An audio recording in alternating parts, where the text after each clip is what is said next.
সদস্য 12 তারিখে হওয়ার পরে অনেকে আমি হয়তো এমনি চিনি, কিন্তু আজকে আনুষ্ঠানিকভাবে একটা পরিচয় পর্ব ছিল। আর দ্বিতীয় হলো এটা আইনশৃঙ্খলা মিটিং ছিল।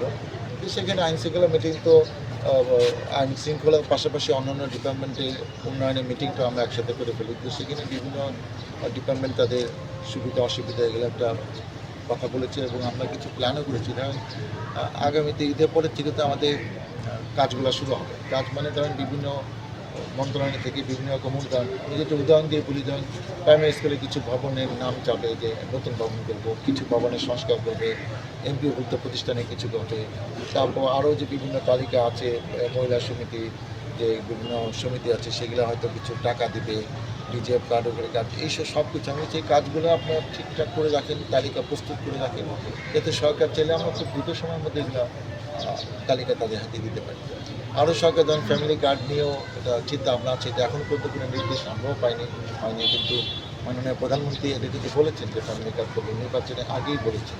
ফলে এটা কিন্তু সে বাস্তবায়ন করে কয়েক কোটি মানুষের জন্য 2 থেকে 2,500 টাকা একটা সুযোগ সুবিধা টাকা দিবে, কিংবা কিছু জিনিসপত্র দিবে, চাল ডাল, এবং সেগুলা মহিলা পরিবারের প্রধান তো আমরা পুরুষ মানুষ জানি, ছেলেদের এখানে কিন্তু ওই যে অনেক উপজেলাতে গারুদের ক্ষেত্রে কিন্তু মহিলা হলো হেড, এখানে কিন্তু মহিলার নামে ফ্যামিলি কার্ডটা হবে এবং এই সুযোগটা সে পাবে।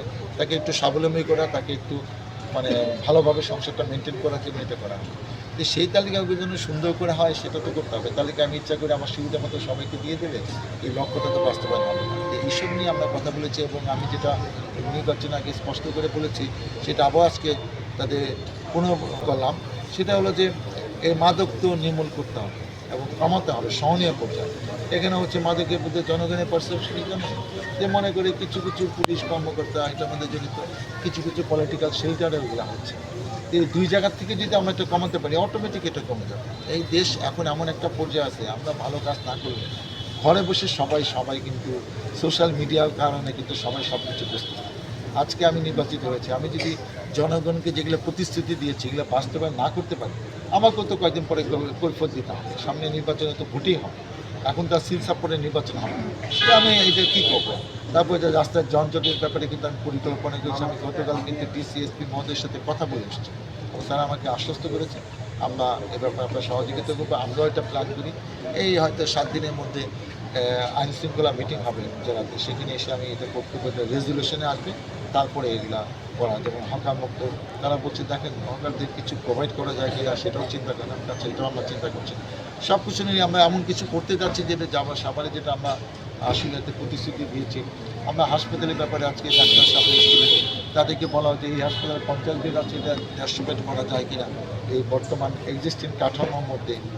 সেটা মানে কাঠামো বলতে যে একটা ফাউন্ডেশন আছে, এটা 6 তলা কি 4 তলা 2 তলা হয়েছে, আমরা বাকি 2 তলা করবো, কিন্তু আবার নতুন করে ভবন করতে গেলে তো আবার নতুন একটা ব্যাপার। আসুলিয়াতে একটা হাসপাতাল করাও আমাদের চিন্তা ভাবনা আছে।